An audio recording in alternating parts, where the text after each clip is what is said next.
अस्सलाम वालेकुम। आज कागज़ाती नामज़दगी हासिल करने का पहला दिन था और इस्लामाबाद के इस वक्त हम जो डीसी ऑफिस है उसके बाहर खड़े हैं। यहाँ पर कागज़ाती नामज़दगी हासिल करने का सिलसिला जारी है। पीटीआई के सरकर्दा रहनुमा शुएब शाहीन साहब हमारे साथ मौजूद हैं। शुएब शाहीन साहब, आप पे जैसे आपको पता है कि पीटीआई पे सख्त किस्म की पाबंदियाँ आप कह सकते हैं एक तरह की लगी हुई हैं। उनके उम्मीदवार उनको छोड़ के जा रहे हैं। अभी आज ही अमजद नियाज़ी की भी स्टेटमेंट आई है।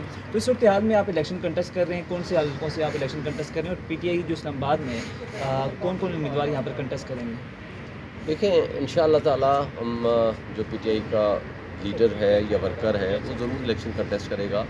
हमारा हर हलके में एक से ज़ायद उम्मीदवार हैं और इस तरह का कोई इशू नहीं है कि हमारे पास उम्मीदवार नहीं है या छोड़ के जा रहे हैं। जो स्टेटमेंट्स भी कुछ लोगों की कराई जा रही है वो भी ज़ोर ज़बरदस्ती और ज़्यादती और तशद्दुद करके कराई जा रही है, जिसको हम मुस्तरद करते हैं। इस सब कुछ के बावजूद जो आज जबर जुल्म बर्बरियत का माहौल कायम कर रखा है, ये प्री पोल रिगिंग है और जो कि सारी दुनिया को नज़र आ रही है। और इस अंदाज़ इस तर्ज़ अमल से किसी सूरत भी इलेक्शन को आप गैर मुतनाज़ा नहीं कर सकते और उसको ये तसव्वुर नहीं कर सकते ये फ्री एंड फेयर इलेक्शन है। लेकिन इस नफ़रत का इजहार अवाम इंशाल्लाह 8 फरवरी को करेगी।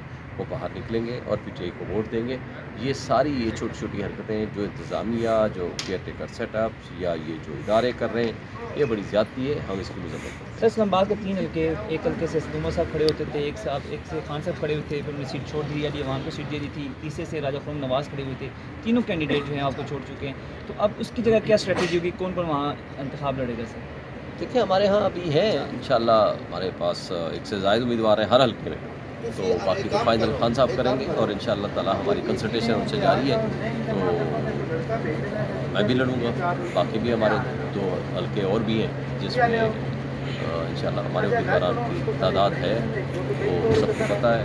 कागजात भी जमा होंगे और फाइनल जो है वो पीटीआई जो उसको फाइनल करेगी, उस हिसाब से हम इंशाल्लाह आगे चलेंगे। सर, आप किस हल्के से इलेक्शन लड़ने जा रहे हैं? देखिए, मेरी प्रेफरेंस तो 46, 47 है।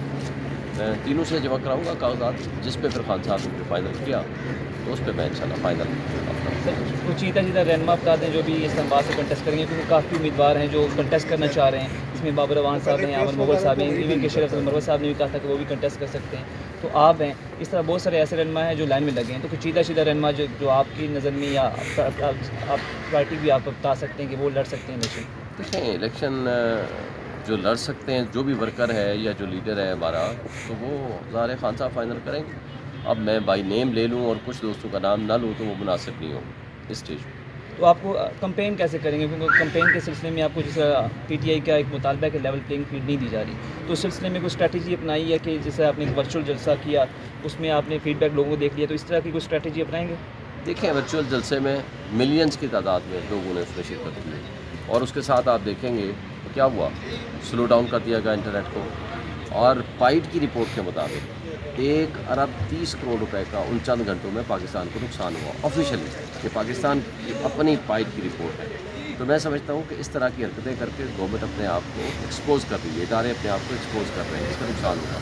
लेकिन जहाँ तक हमारा ताल्लुक़ है, हम इंशाल्लाह डोर टू डोर भी जाएंगे, हम वर्कर्स कन्वेंशन भी करेंगे, हम जलसे भी करेंगे। अब लेवल प्लेइंग फील्ड नहीं भी देंगे तब भी हम इंशाल्लाह अपना पूरा जो हमारा आइनी और क़ानूनी हक़ है वो हम इस्तेमाल करेंगे।